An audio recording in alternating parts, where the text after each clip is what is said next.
السلام عليكم ورحمة الله وبركاته. دمان وان سلامة يا أصحابته وقيمة يا قايها مضاني كنال كنا عارف ميديا كحران. هدي الله يرهدو 10 كينا محن كاga hadli doonaa sidii aad ugu shuman lahayd virtual machine ama machine macmala Windows 10. marka virtual machine haddii aanad hore u maqal waa barnaamij kaa caawinaya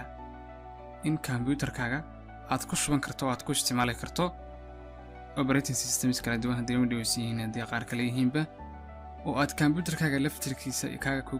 Windowska kuugu jira ama operating system xilliga kuugu jira iyo qaar kaleba aad hal mar aad ku isticmaali karto adigoon u baahnayn inaad computerka haddii aad doonayso waxyaabo inaad practical sida networking waxyaabo noocaas inaad samayso aanad u baahnayn inaad computer qof kale ama computer kala soo qaato kaliya taad computerka gudihiisa waxa doonta ka dhaxsan karto marka waxyaabaha ugu fiican ee uu ku wacan yahay markaad computerka ku shubto waxyaabaha tijaabooyinka ama practicalka kala ama wax ku tijaabsanayso inaad computerka ku qabsato marka tusaale imkaaniga waxa igu jira Windows 10 baa igu jira laga yaabo inaad startan arkayso startan iga speed laakiin ana ma iska soo dhigtay laakiin waxa igu jira Windows 10 okay marka Windows ka hadda doonayso kuugu jira inaad ogaato version-ku yahay kaliya tahay taabanaysa keyboard-ka calaamada Windows iyo R Windows plus R kadibna waxa ku qoraysaa inta la ku qoran ee WinFair oo Windows version-ku yahay okay marka tiraado waxa ku soo baxaya intaas marka Windows 10 1809 2018 kii soo baxay okay marka waxaan soo guda galeynaa framework waa barnaamijka noocan waxa jira barnaamij isaga la mid oo la yahay VisualBox marka labaduba waxay isku shaqeeyaan si isku mid ah inta badan laakiin framework ayaa ka sii fiican marka la eego VisualBox waxaan tagaynaa create new virtual machine waxa laga yaabaa inaad niyadda ku hayso mala waxa kaga fiicnaan lahayd inaad sida computerka laftirkiisa isaga lagu shubo Windows marka laga hadlayo kulli xagga installation-ka iyo waxa waa iskaga mid laakiin qaabka aad ugu soo gubayso marka aad computer laftirkiisa aad Windows-ka doonayso inaad Windows kale ku shubto waxaad u baahanaysaa inaad ISO file haysato oo Windows-ka ISO file-kiisa ama operating system-ka aad doonayso inaad ku shubto ISO file-kiisa kadibna aad flash ama CD aad ku bootgareyso oo barnaamijyada lagu bootgareeyo Starbank ama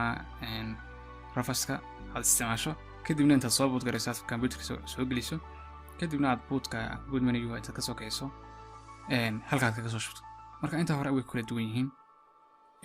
kan markaan doonayno inaan ku shubno waxaan leenahay create virtual machine ka tiraahdo kadibna waxaad tagaysaa qayban ay ku soo galeen marka qaybta hoose advanced-ka ayaan dooraynaa ee custom-ka next ayaan leenahay kadibna next ayaan leenahay kadibna halkan ayuu imanayaa halkan wuxuu leeyahay qaybta sare iyadu waxa weeye waa la gareeyay wuxuu leeyahay hadii ay cajalad ku jirto marka cajalad iguma jirto aniga marka labadan qaybood hoose qaybtan waxa weeye inaad hadda u tilmaanto ISO file-ka halka ku yaalay oo aad taado halka ka soo qabso oo aad location-ka yaalay aad u tilmaanto iyo inaad tiraahdo maye horta imika waxaad diyaarisaa virtual machine-ka kadibna hadhow ayaan soo gelinayaa marka inagu waxaanu tilmaamaynaa halku yaala marka waxaanu soo shubaynaa anagu seen hore u ballan qaadnaba oo Windows 10-kii kadibna waxaan u tilmaamaynaa position-ka uu yaalay marka aniga halkan ayuu yaalaa desktop-ka kadibna waa kan marka intaas samayso waxaad samaysaa next kadibna wuxuu leeyahay Windows-kani waxaad gelaysaa license-kiisii ama kiisii waan iska dhaafanaa keyga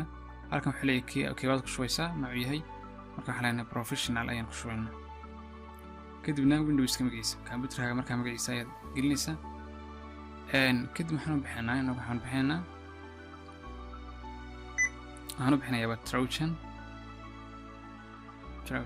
waayahay password halkan waxa ku taala optional waa iska dhaaf kartaa waan iska din kartaa marka password ayaan gelinaynaa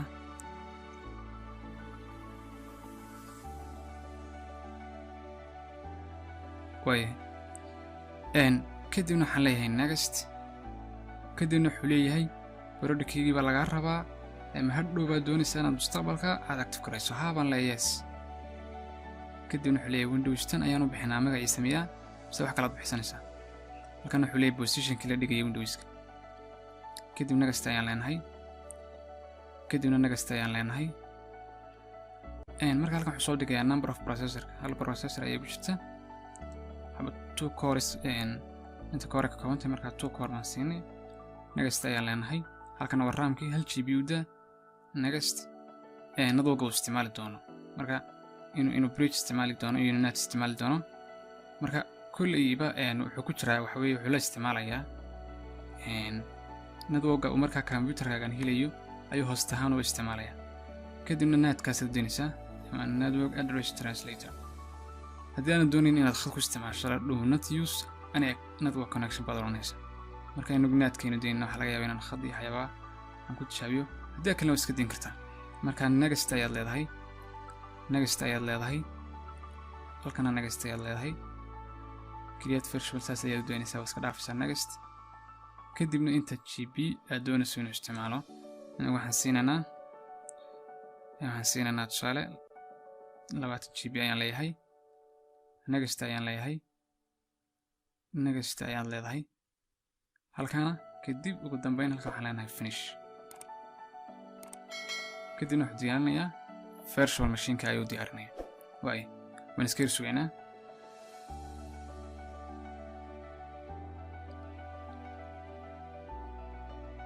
kadib intan waxa weeye sida loo diyaariyo virtual machine-ka sida loo diyaariyo qayb machine cusub looga diyaarsado mar dhowna waxaan bilaabi doonaa insha Allah installation-kii guud ee Windows-ka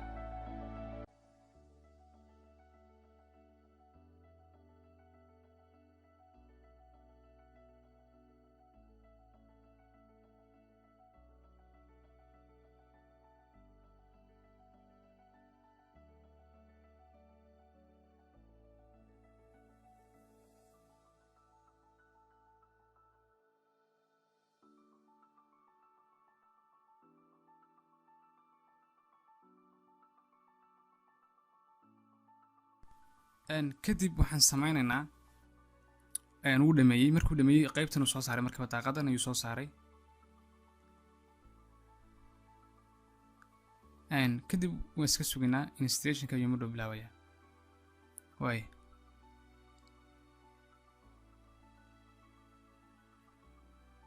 sadabka ayaa soo kacaya markaa qaybtan waan yar weynaynaa daaqada si aan si fiican uga aragtaan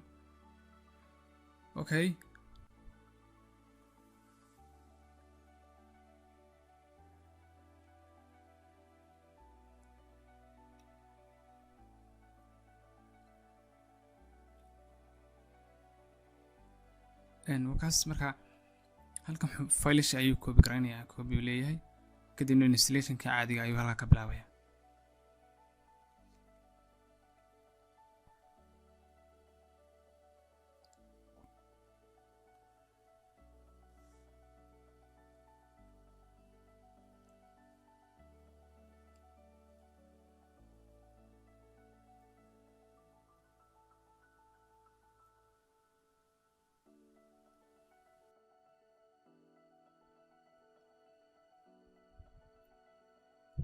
markaa si iska sugi doontaa insha Allah waxaan dindina bistay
okay inta markaa intii ugu dambeysay marayaan install update-ka wada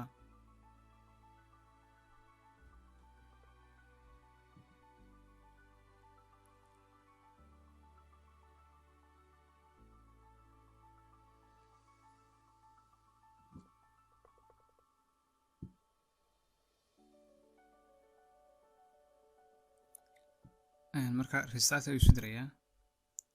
isaga automatically u dhawaanaya restarta kadibna dib ayuu soo furaya kadibna wuxuu ku weydiin doonaa caadi ayuu shumay ku dhamaaday passwordkii aad gelisay buu ku weydiin doonaa okay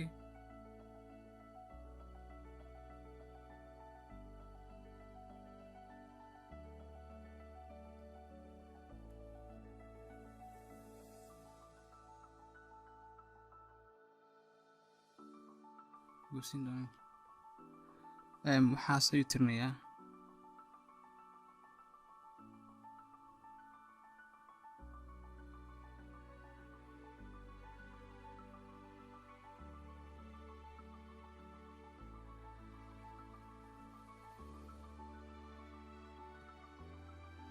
getting ready markuu dhameeyo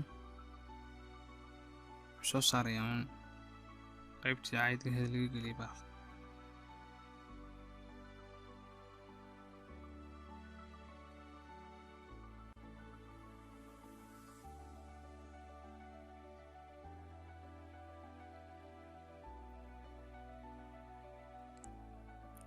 qolyaha idinku leef ku jira idinku leefkina xidha si aanu sessionku nooga xidhmin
marka wuxuu sameynayaa qoraal iyo waxyaabuu soo bandhigaya waxyaabuu akhrinayaa marka qoraal buu sameynayaa waxyaabuu ay akhrinayaa marka already iminka waa iska wuu dhamaaday wax kale nagama baahna keliyata waxa u dhiban inaynu isticmaalno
way kadibna imika passwordkini waxaan gelinaynaa enter ayaan leeyahay marka already aad u shaqeynaya marka haddii aad klikta weydo oo imika waa kan halkan xuleynada waga maxaa doonaysaa inaad isticmaasho marka waxa uu isticmaalayaa networkan netka ayuu isticmaalayaa marka xadhiga computerka xadhig ahaan uu isticmaalayaa yes ayaan leeyahay marka clickta laftirkeeda haddii ay kaa qarsoonto aad weydo waxaad taabanaysaa Ctrl Alt ayaa isku taabanaysaa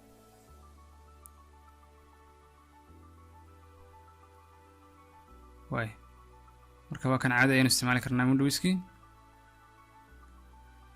waa kan taariikhdii iyo xalwa yaalaan haddaynu screenkii weynaysiino caynkan ayuu noqonayaa waa kaas Trojan Windowskina Trojan versionkiisana eegaya kan haddii aan versionkiisa eega WinFair isaga wuxuu soo baxay Windows 10 wuxuu soo baxay 2015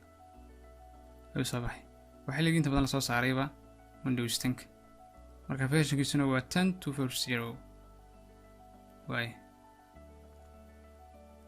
intaas ayaan idinku talagalay inaan la wadaago